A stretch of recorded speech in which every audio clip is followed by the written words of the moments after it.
And the button, and the monkey presses the button. I need a GIF of that somewhere. Anyway, we're here to talk about Drupal, Gatsby, and React components, because that's what everybody wants to talk about. Today's agenda, we're going to be talking about how we worked on decoupling MediaCurrent.com, migrating it from what we decoupled it before to Gatsby, some of my pain points that I had with the Gatsby source Drupal, and just in general. Well, not all the pain points I have in life, that would go too long. We're going to be talking about displaying components in a application called Docs, which will give you kind of like a preview, and then also a React components library that we're working on at MediaCurrent. And if you have any questions, and if I have any answers, that would be great if those two aligned. I am Mark Casillas. I work for MediaCurrent. I live in Albuquerque, New Mexico. There's the slide I forgot to do this morning. I live in Albuquerque, New Mexico. MediaCurrent's a 100% distributed company, so we all live where we live and everything. I play bass and have a dog. I'm also Team Poop on Twitter and Drunken Drupal on Twitter. Yes. Do want to plug something that's coming up. It's Decouple Days. It's another conference in New York City. I'm part of the organizing committee on that. We're going to be in July 17th and 18th. It's like the week after Asheville Camp and the week before GovCon.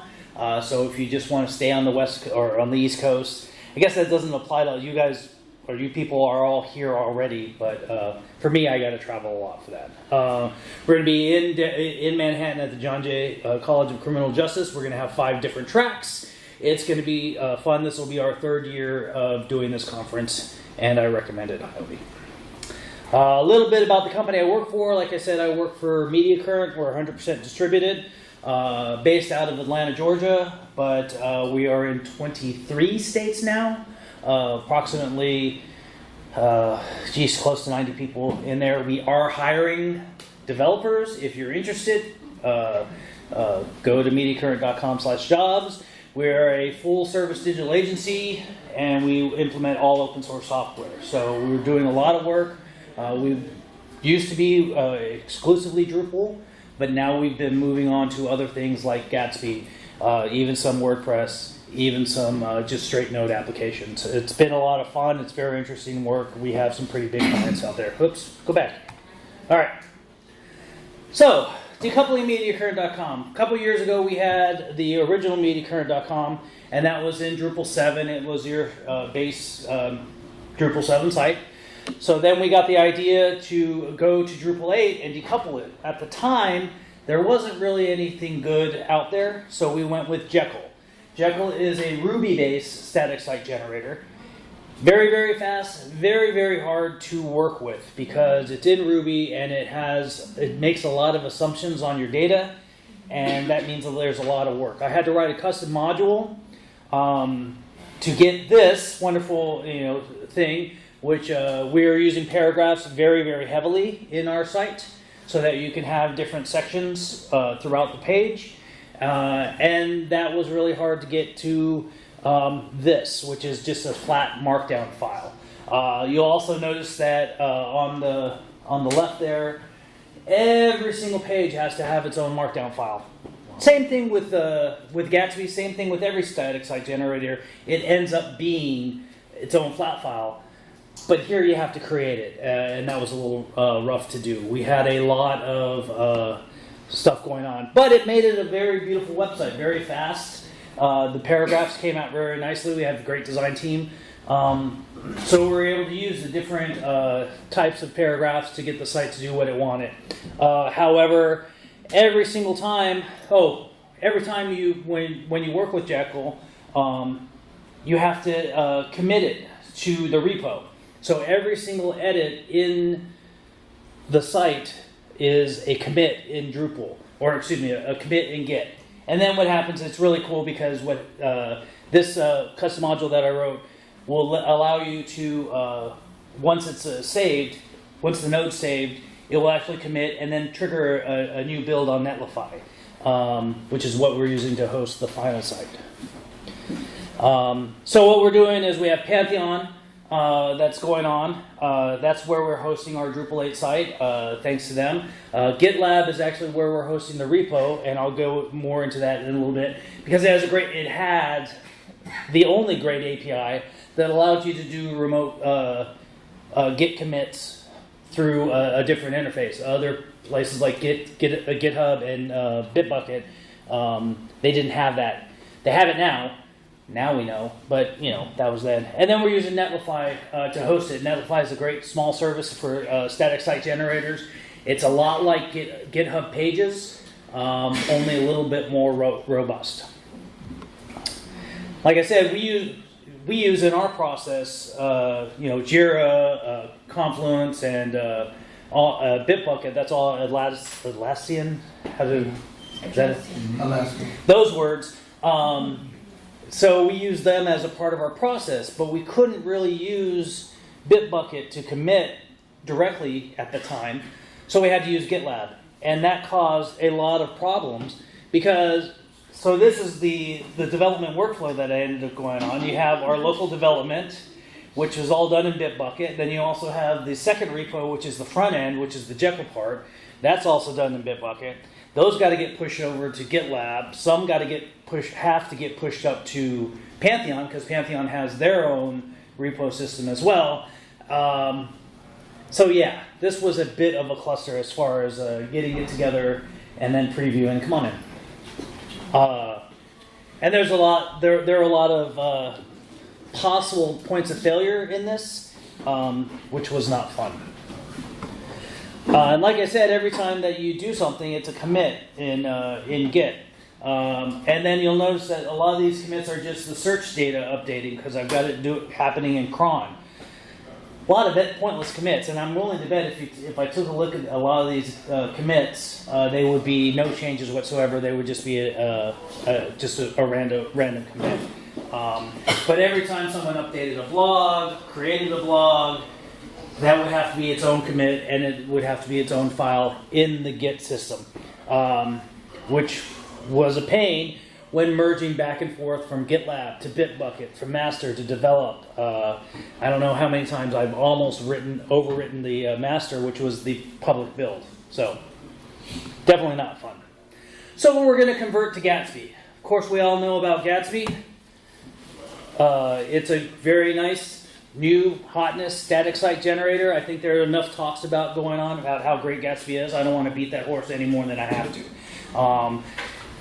It's definitely what we chose because it's pretty blazing fast, I think was the phrase that they like to use. But it also is. There's a reason for that. One of the problems that I had, or one of the things that I had to do, is with Jekyll, everything was a Twig component, and so I had to convert that out of Twig into a React component. A Twig component, here's the beginning of it, where we're setting all the variables.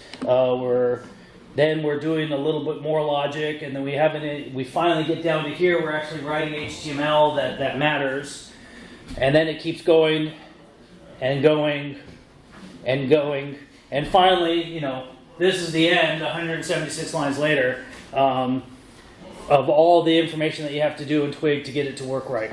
Whereas the React version, you just have a couple of lines here that set styles. Most of this is set styles, importing other things.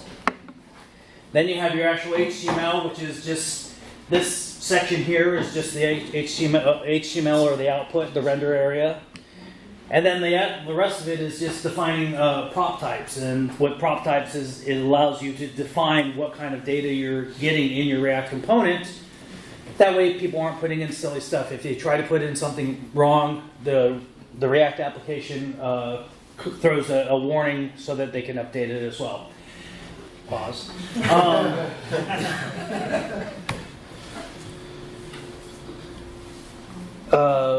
Shoot, where was I on that? Okay. Setting up props. That way, if you have prop types, and that's a good portion of the actual component, is just defining your prop types so that people know what they can put into that. We're also using paragraphs really heavily in this setup. And basically what we have is we have this one field sections, that has all the different paragraph types that we have going through them. And that way we can set up different designs based on the type of paragraph that's pushed into that one field. And even the paragraphs themselves have other entities to other paragraphs as well. If you have we can have a breaker that actually has a hero image inside of it as well. Or the cards paragraph, which is a bunch of different cards going on. And then, as you can tell, this is another paragraph type that has a completely different set of fields as well. Now, the problem with that is GraphQL has very minimal logic going on.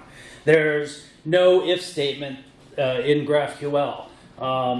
This is a reference that I like to use pretty much daily to remind you how to learn how to do the different queries. You can pass arguments as far as variables, but outside of that, you can't really do much more looping through. However, you can do inline fragments, which allow you to set a conditional change based on the type of data that are coming across.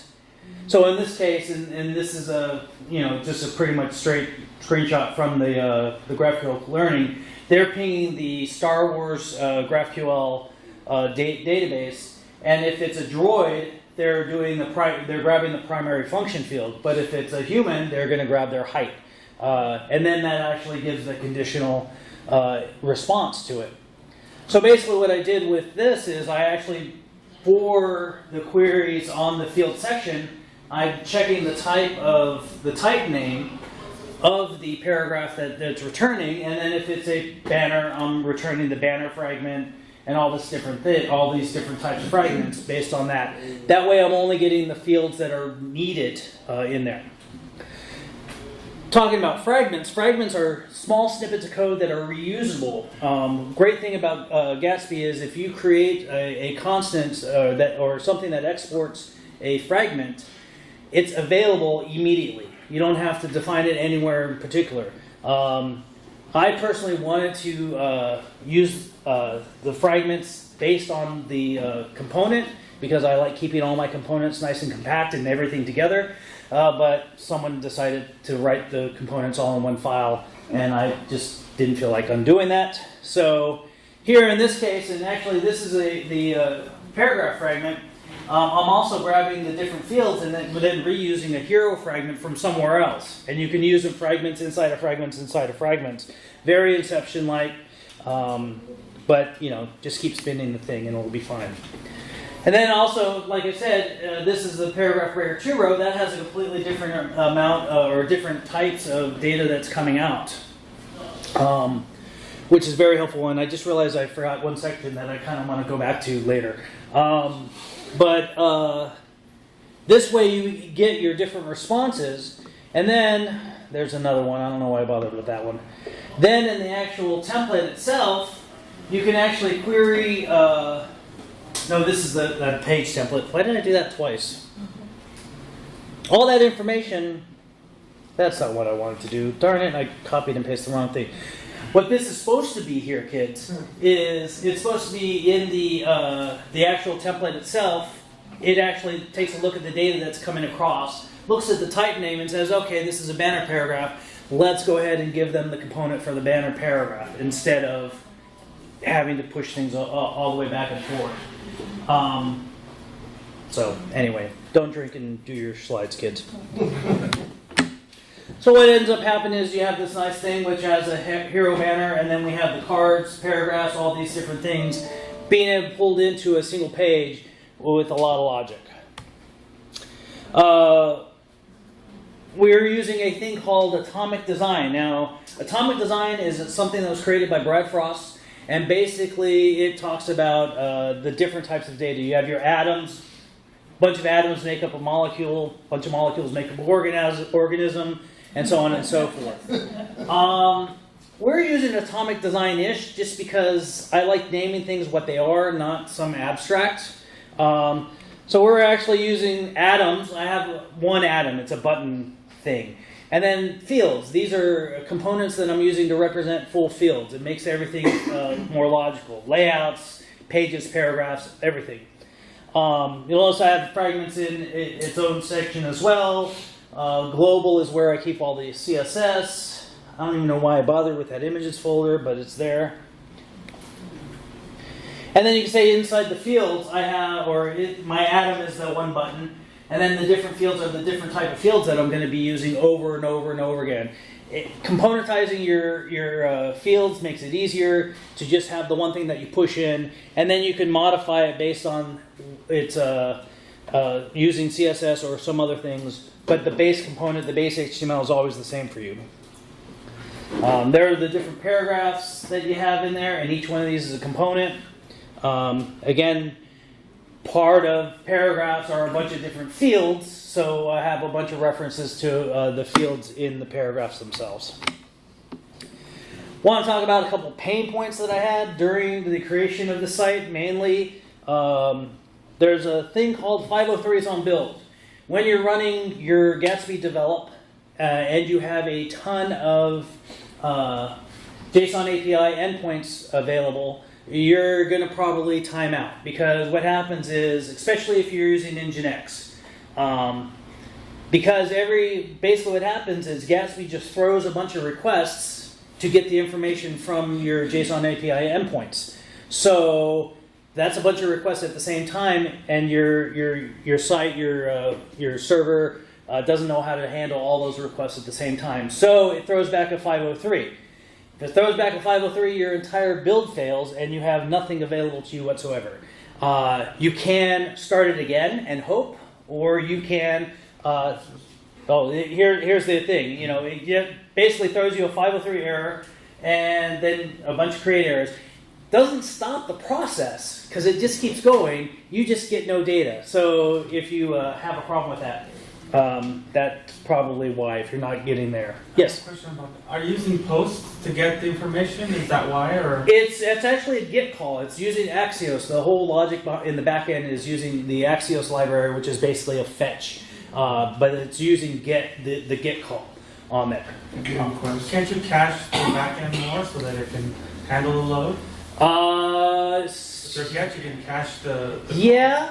I mean, but if you're like in the case of Pantheon, you don't really have that kind of control. Okay. So yes, you can cache it a little bit more. However, if you don't have that kind of control, you're going to have a hard time. And even I get these I got this one yesterday on my local. So it's not even that hard of a caching or a big loop that's going on. So there are always ways to work around everything. The way that I solved it is you disable some JSON API endpoints. There's no reason that you should have most of these endpoints available to people anyway, because they're mostly internal stuff. A lot of these endpoints, like the editor, the crop media, crop, config split, things like that, those are only available to admins anyway. So what happens is when Gatsby goes to ping them, they get access denied, which is another problem as well, which throws a different error. So you want to disable as many things that you're not using. You just basically want to leave available your content types, paragraph types, because those are definitely needed to get the information out of. One second. And then the like taxonomy terms. So basically all your entities you want to have available. In my case, I have a lot of those, so it's very, very it's a very tight rope that I have to walk, because if I leave too many open, it creates a 503. If I close off too much, I don't get any data. I actually closed off the user data once, which was a huge mistake because I needed the user information for inside the stuff. And then I found out that when I reopened the user information, anonymous use. Oh, that's the other thing. Anonymous users have to be able to access these endpoints. So in the user's case, I wasn't getting any information because I wasn't getting anonymous users available to view user data. So that caused an issue as well. What was your question? If you were using the JSON API extras modules to turn off some of the... That's exactly what this is. Yes, exactly. So use JSON API extras module to turn this off. Yes? Does Gatsby have the ability to do awaits promises? They are, actually the whole thing is in awaits. Yes, it's all ES6, so it is awaits. as well. But if if an await returns a 403 or a 503, then that's a failure. So it's not like it's it's all asynchronous, but it's not piled on top of each other. Yes. Did you enable endpoints to non-authenticated users, or are you passing credentials for that? You could pass credentials as well, but I'm just using the anonymous, just straight endpoints. Go. One other thing, every time you update this stuff, clear your cache. It's really fun if you disable an endpoint, but you don't clear your cache, and then Gatsby tries to look for it and gets a 404 and fails. So make sure you clear your cache, and also check your permissions. Like I said, you're going to want to make sure that you have anonymous or whatever user type. You can again pass authentication real simply in the Gatsby source Drupal, but I prefer to do the anonymous one. Another problem I had was nested paragraphs inside of paragraphs. And this was a real stinker of a problem because I had the breaker had a field called field hero. And for some reason, when we created the data structure, we put the ability to have a banner and a hero inside the field. So this had a page, and that had the entity of a breaker, and that breaker also had an entity of a possible banner or hero. And for some reason, every time I got the banner, instead of being told I got a banner, I was being told that I got just a plain object, and that caused a failure. So what I ended up having to do, I didn't put that field in. What I ended up having to do was actually breaking those fields up into two different things. So that only field hero only gave me a hero, and field banner only gave me a hero, or it gave me a banner inside of it. Those are problems that could probably be solved. Basically what I found as I was researching this more is that if you have a content type, but you don't, or if you have the ability to put a hero in there, but you don't actually ever put a hero in there, Gatsby doesn't know what to do with it, or GraphQL doesn't know what to do with it, more to the point. So you have to make sure that whatever data you're expecting, you have at least one field, one instance of that data inside of it. Otherwise, it'll just ignore it. Any field that doesn't have a value, it will get registered. So because we just pull the JSON API and register all the GraphQL schema definition. So if all those fields are empty, you don't get that property within the definition of that. There's hack around. We hack around the thing. So basically, when pulling nodes on create node, I have this like 5 lines of code. So iterate that thing and create all those props as null or empty, so you have those props available. But ideally, you can also take advantage of fragments, as you mentioned, and use your queries using fragments, not fields, because if field is not there, it's going to break your pages. Yeah, absolutely. Absolutely. And that's why... What's a fragment? So a fragment is basically a GraphQL query that is specific to a particular type of data. So in this case, this is a fragment that's on anything that's a paragraph breaker 2 row. That fragment can understand it, and it can be used against it. And really, there are sometimes you only need the title, but you can just throw the entire fragment on there with very, very little technical debt, and then have the title available to you right away. So you can reuse that. It's a piece of reusable code. And once again, you can, if you export a fragment, it is available to anybody. So any component that's available. So. Is that a React? That is a GraphQL thing.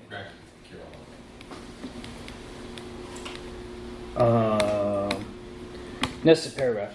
So just be wary of that. It's certainly something that's available to you, or that you could probably run into, and you should be wary of that. Images in text field. I'm going to be honest with you. I haven't solved this yet. I've been talking with Jesus all weekend about this. Basically, the Toast UI editor is something that Jesus' team has been working on to make it easier so that you can pull in your images from Drupal. Because right now all I'm getting are the local images, not the actual Gatsby images. There is also a thing called Transform Remark, which actually will take care of those images for you, or actually transform your markdown that is created through your GraphQL queries. But I haven't actually done this yet, so I was hoping to have a little bit more information. Go. You also need the Gatsby Transformer Drupal plugin we grow to take advantage of the image that you are providing from Drupal using the editor. There's a So we grown another plugin.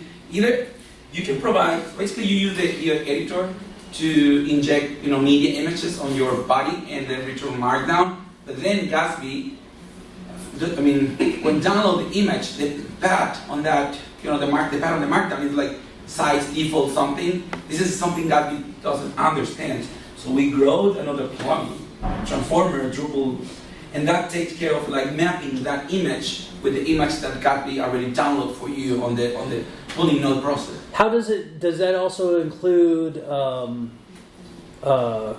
image styles? So that you can set a certain image styles, or should you just do the transform? No, use the Transformer Remark takes care of all the different versions of the image for you. Okay, cool. Yeah. So we can fix it. So Gatsby Transformer Drupal. Yeah. Yes. It also fixes the image thing. There are I think I'll also fix that props thing. There's like a little things here and there. You can define, few things. I don't remember at the top of my head now, but definitely fix the image issue. Excellent. So there's that as well, which is really funny because actually the Jekyll one I had to write a whole thing because Drupal 7's media tags and Drupal 8's media tags are different. So when I actually migrated from Drupal 7 to Drupal 8, the media tags weren't proper. So I actually had to write complete logic to upload, basically to do its own tokenizer as well. So another pain point I've been having is converting existing JS into its own component, which apparently I didn't write any slides for. Basically, you have it's full ES6, so anything that any component that you create is its own entity. So you can attach that logic. You can attach logic to those entities directly, as opposed to having to go back and attach logic based on like searching for all of this of a class identifier. Makes it really easy because then you have your fully functional JavaScript in one instance, and then each of those instances can have their own thing. Makes life a lot easier, especially with links. One of the things that we've done is we created a link thing, and you can actually attach onto it its own on-change command or on-click command, as opposed to like having to identify specific ones and then have that available. It's only available to that one component, which is really nice. And I don't have an example of it, apparently. Meta tags, and I was actually just running into this recently. Did I put the... There's a thing called React Helmet, which is a really nice thing. It actually was created by Facebook for the NFL. Basically what it does is it has one little thing called a helmet, and you can put your meta tags in there, and it stuffs everything into the head for you. And then if you put something in the lower helmet, it actually will populate that for you as well. So you have your base meta tags for your whole site, site name and then a little description. And then for each of the pages or each of the nodes, you can add your own meta tags to it as well. So in this example, we have the parent, which has the title and then the description. Then we have the child, which has its own title and its own description. The child's meta tags are going to be picked up. Now the problem that I had is with field meta tag in Drupal, because you have their own meta tags in there, and my good coworker Damian McKenna is the one that writes this, and we got in an argument with it last week about it, because this is what field meta tags returns to Gatsby. It's a serialized data that JavaScript really has no idea what to do with. You can't just throw this into a JSON parse function because it has all those extra PHP things in it. There are some there is an issue to resolve that specifically for JSON API, but it does not work. There is in the JSON API extras you can try to transform it yourself, but that your mileage may vary on that as well. So just be wary about fields. However, that being said, 90% of the time you can just stick in the actual title of your node into the helmet and that'll work. And then you could parse your own little summary or something like that into the description if that's what you want. But right now, the field meta tags in Drupal don't play well. All right, this next section I want to talk about is a little thing called docs. And what docs does is it gives you the ability to preview what your components look like before you actually have to use them. It's a lot like Pattern Lab, which is, this is the MediaCurrent.com style guide. If you go to MediaCurrent.com/style guide, you're going to get exactly all the styles of every single component and everything that we do. Little examples of what a breaker will look like or a banner will look like, and that gives the designer some place to put stuff in there. It's one of the best things about componentized theming is the fact that you can actually create these components, put them out there, and but even before any development to create these is done, the product owners can approve what's going on with them, and then you can make adjustments based on that. This is a button, it just shows you all the different samples. It actually gives you what parameters are available and the HTML that's available. Really nice, and that's done in Pattern Lab. There are two warring factions, I want to say, in the React community as to how to do this. One is Storybook, which is the one on the left, and the other one is Docs. I've used both. I chose to use Docs for this project because it's real simple. And this is a banner. Now the image I didn't put in there, but it gives me all the different the different types that I have. Here's an example of the banner. I don't know why I didn't have an image in there, but and then it gives all the prompts that are available to there, so you can actually see what's going on. And all you have to do for this is it's called an MDX file. It's a Markdown X file, I guess. You have your front matter at the top, which defines what it is, what the path is, where it is in the menu. You import a couple of things from the docs library itself. You import the component that you're trying to do, and then you create an instance of the button. And then you can also put in the props table, and that will show you what properties are available to each one of them. And that's what that shows up. I don't know why I didn't put that on there again. So you have your properties and the availability. Oh, because it's not a button. I didn't do a screenshot of the button. Anyway.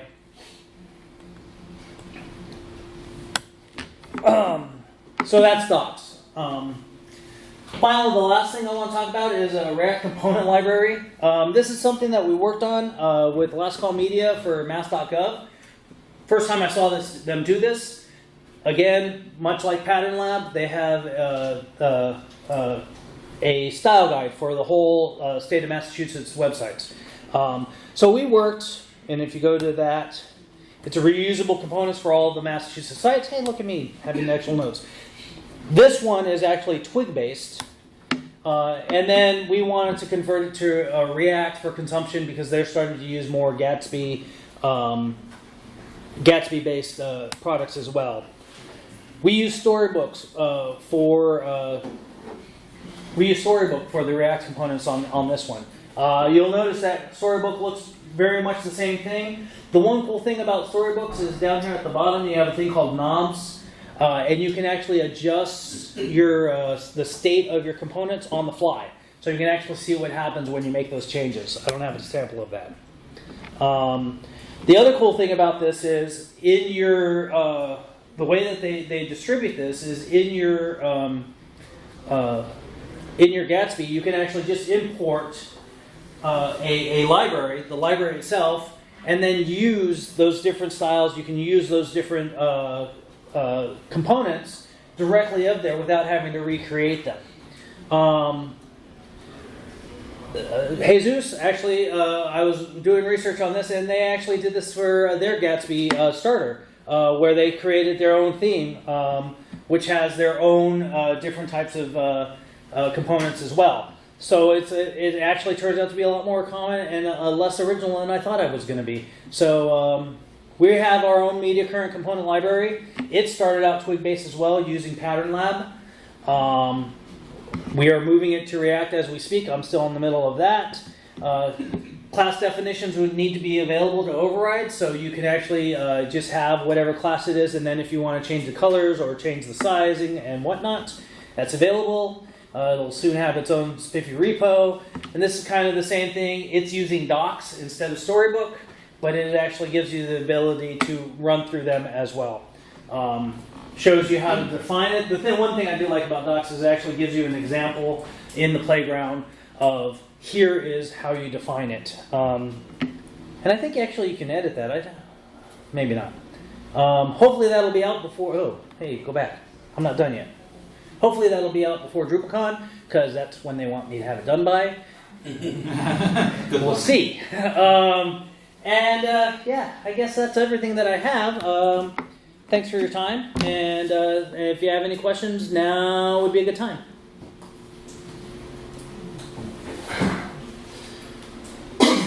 So you were mentioning replacing Pattern Lab components with React components. Do you still need the Pattern Lab components for server-side rendering? So we are still going to be using the Pattern Lab components for when we're doing Drupal theming, absolutely. So they're going to be running in conjunction. And the same thing is with the mass.gov. They still keep their Pattern Lab library up to date, as well as the React side as well. So that way you have, all the swords that you need. Yes? Is the benefit from it, so the static page, is that so much more robust than the dynamic pages, but you have to have both systems operating? Like basically the Drupal part being the back end and building as a... You don't have to. Basically, you can stand up your Drupal site, edit your content, push it off to Gatsby, and then it'll become static so that it is quick, very, very performant.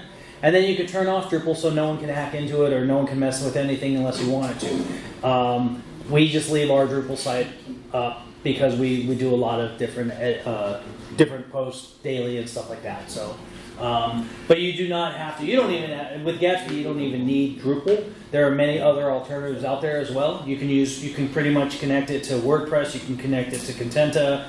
Contenta or Contentful? Contentful. So the Contenta is the distribution, and I hate that. Yeah.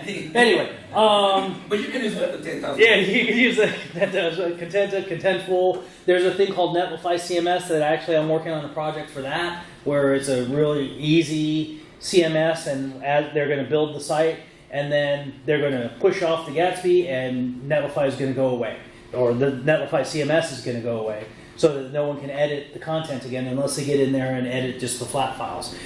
You can just edit flat files if you like working in Markdown. The whole point of having Drupal is to make a nice, easy admin interface to update your content, which Drupal does really, really well, which is why we all work in it, because it makes it easier for us to create sites, hand off to other people, and then they get to destroy it themselves instead of you doing it. So the performance is the flat file, is a static page? Correct. The performance is the fact that it's flat, and then it can also do so. It is a full React application, so it can do things like prefetching and getting other pages that are connected to it right there in the browser. So it's all loaded in the browser and really quick for you to load. So it's fast, it's secure, and it's easy to host. Yeah, absolutely. You can host pretty much anywhere because it's just HTML. But it's more than HTML because since it's React, the final file might be HTML, but React still will load. If you click one link, it won't make another request for the whole page, just React at the end. Yeah. So if this So like, it has- could it work on, sorry, could it work on a Lambda stack? Yes. Yeah. Yeah. Yes. Actually, the way we manage, so we get this, we cast the thing, and anything that it's, I mean, server side, we resolve by Lambda and like serverless functions. Like submission, you don't have server side, so you can either you point your form to a CRM system or directly to like Mailchimp. I mean, most of those systems, when you're interacting with those, you require having like tokens and keys that you want them having available on the client side. So what we end up doing is creating this serverless function, or a Lambda function, if you want to name it like that. And then that function and has all this environment, all these tokens via environment variables.